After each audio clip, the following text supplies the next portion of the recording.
I would like you to take a moment to imagine a world of silence, a world without rebel, a world where people do not share their opinions against those in power or speak up because they fear isolation.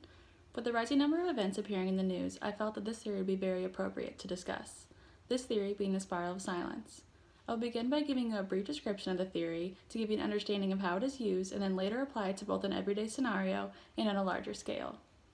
The spiral of silence theory predicts that individuals have a fear of isolation, which results from the idea that society or a specific social group may isolate, neglect, or exclude members due to their opinions.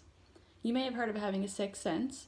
Well, over time, within relation to this theory, people have developed a quasi-statistical sense, which allows us to determine if our opinions are popular or unpopular.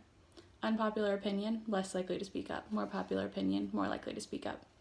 I would like you to keep two separate terms, isolating and opinions, in the back of your mind as I present, as I will be using these terms quite frequently. Now let's begin. Imagine sitting in a room with a group of your peers and each of you are asked the exact same question.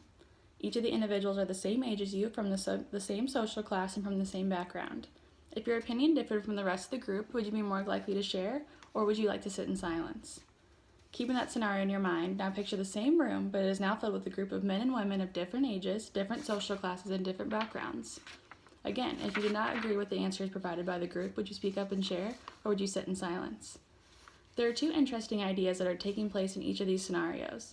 The first is, you probably assume that the person who does not agree with the other members of the room would be more afraid of the peers that he or she identifies with than the group of individuals who differ tremendously. Most would assume that he or she would want to impress the peers and fit in. This is the interesting part. In this specific case, it doesn't matter which group the individual is speaking to. I crushed your idea, right? Are you surprised? Me too. In this case, it is not based on what specific situation you are in or who you're discussing the information with, but if your opinion will match or be inferior to the opinion of those who are sharing. The outside forces may play a part in your comfortability, but this theory is focused on your personal opinion forming a barrier, not your stage fright. But wait, there's more. A little clarity.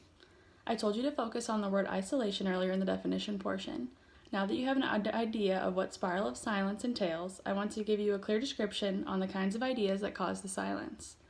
As you may feel like the minority because you do not feel that people will agree with you, you may also feel isolated because another person that shares his or her opinion may have a better answer than you do, making you realize that your answer may be wrong or lacks enough evidence. Now, I don't want you to think that just because you do not answer or give your opinion that it is automatically applicable to this theory. You may simply just not want to answer, do not have an answer ready, or do not feel prepared. Keep reminding yourself that you have the minority opinion. You are not just simply choosing not to answer. If you're assuming by now that this theory would be an excellent tactic for media presenters or those in power, you're absolutely correct. And not on a scale as small as being quiet in a classroom, but as large as the presidential election. This theory was formed by Elizabeth Noel Newman and her husband roughly 30 years ago. But it was in 1980 that she was able to apply this theory to something on a very large scale. She was able to find a correlation between the polls of the presidential election, Jimmy Carter versus Ronald Reagan, and the public opinion. During the final 2 months of the election, the polls provided information showing that the presidents were almost at a dead tie. It was during this time that Newman discovered the pollsters were asking the wrong questions when approaching the public.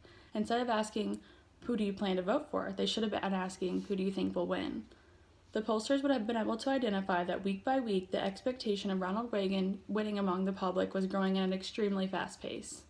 The voters may have had an idea in their mind in the beginning as to who they were going to vote for, but shifted once they discovered the majority was voting for Reagan.